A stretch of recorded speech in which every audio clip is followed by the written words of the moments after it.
Hello friends, welcome to my channel. ఈరోజు Sunday కదా, మన తెలంగాణలో ఎస్పెషల్లీ సింగరేణి ఏరియాలో వర్క్ చేసే ఎంప్లాయీస్కి చాలా ఇష్టమైన కర్రీ అండి, అదే మేకకాళ్ళ కర్రీ. మరి ఆ కర్రీని తయారు చేసే విధానాన్ని ఇప్పుడు చూద్దాం. ముందుగా ఒక బౌల్ తీసుకొని మన కర్రీకి సరిపడా ఆయిల్ అనేది వేసుకొని వేడి చేసుకోవాలి. తర్వాత మనము ఆల్రెడీ కొంత కర్రీకి సరిపడా ఉన్నటువంటి ఆనియన్స్ కానీ పచ్చిమిర్చి కానీ కట్ చేసి పెట్టుకున్నాం కదా, వాటన్నిటిని కూడా అక్కడ ఆయిల్లో వేయాల్సి ఉంటుంది. కొంతసేపు అది మాడకుండా కలుపుతూ ఉండాలి.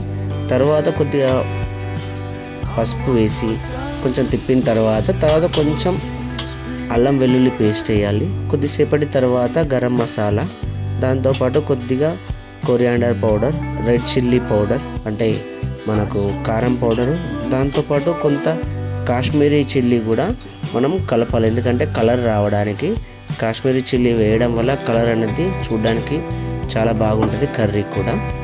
సో కొద్దిసేపు అట్లా కలుపుతూ ఉండాలి. కలిపిన తర్వాత మనకు కొంత తర్వాత ముందుగానే వాష్ చేసి పెట్టుకున్నటువంటి మేక కాళ్ళని అందులో వేసేసి మంచిగా కలుపుతూ ఉండాలి. ఎందుకంటే వాటికి కారము, ఉప్పు, పసుపు ఇవంతా కూడా ఆ పీసెస్కి అన్నీ పట్టాలన్నట్టు.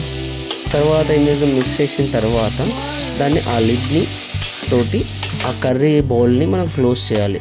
క్లోజ్ చేసే ముందు మనం ఏం చేయాలంటే కొంచెం సాల్ట్ అనేది వేయాలి, గ్రేవీ లాగా రావడం కోసం. క్లోజ్ చేసి అంతతో 3 to 4 minutes వెయిట్ చేయాలి. వెయిట్ చేసిన తర్వాత చూసారు కదా, ఇలా వాటర్ అంతా వచ్చేసింది, దాంట్లో ఉన్న వాటర్ అంతా ఇట్లా బయట అనేది రావడం అనేది జరుగుతుంది. సో దాన్ని కొంత కలుపుతూ ఉండాలి. కలుపుతూ ఉంటేనే కొంత వాటికి అంతా కిందంతా మాడకుండా ఉంటుంది. సో ఇదంతా మిశ్రమాన్ని మళ్ళీ మనము ఏం చేయాలంటే, మరి ఉడకాలి కదా, బాగా ఉడకాలంటే మనకు ఒక కుక్కర్ ఉంటుంది కదా, ప్రెషర్ కుక్కర్లోకి ఇదంతా ట్రాన్స్ఫర్ చేసుకోవాలి. సో అప్పుడు ఏంటంటే ఈ నార్మల్ మనం తీసుకున్న ఎంసీ బౌల్ ఏంటంటే కొంత కర్రీ టేస్ట్ బాగానే వస్తుంది, కానీ అది ఓన్లీ కలపడానికి మాత్రమే. ఇది ఎక్కువగా మనకు యూస్ ఉంటుంది, కుక్కర్లో అయితే ఉడుకుతుంది. మరి వేసిన తర్వాత హాట్ వాటర్ అనేది వేయాలి. మెయిన్గా కూల్ వాటర్ కాకుండా కొంత ఉడకాలంటే హాట్ వాటర్ అనేది వేయాలి. హాట్ వాటర్ వేసిన తర్వాత ఇక్కడ నేను ఏంటంటే కొంతమంది లేట్గా తీసుకుంటాను, నేను ముందుగానే ఎక్కువ టేస్ట్ కోసం వచ్చేసి ఇది చింతపండు పులుసు అనేది వేసిన, అది కూడా వేడి నీళ్ళలో ఉడకబెట్టినటువంటి చింతపండు పులుసు ఏదైతే ఉందో అది వేసాను. దాని తర్వాత కలిపేసి మన క్యాప్ చూసారు కదా కుక్కర్ది, దాన్ని క్లోజ్ చేసి పెడుతున్నాను. కొద్దిగా ఊడుతున్నాను ఎందుకంటే అది మళ్ళీ సరిగా విజిల్స్ రాదని. మనం ఒక 10 విజిల్స్ వరకు వెయిట్ చేయాలి. వేసిన తర్వాత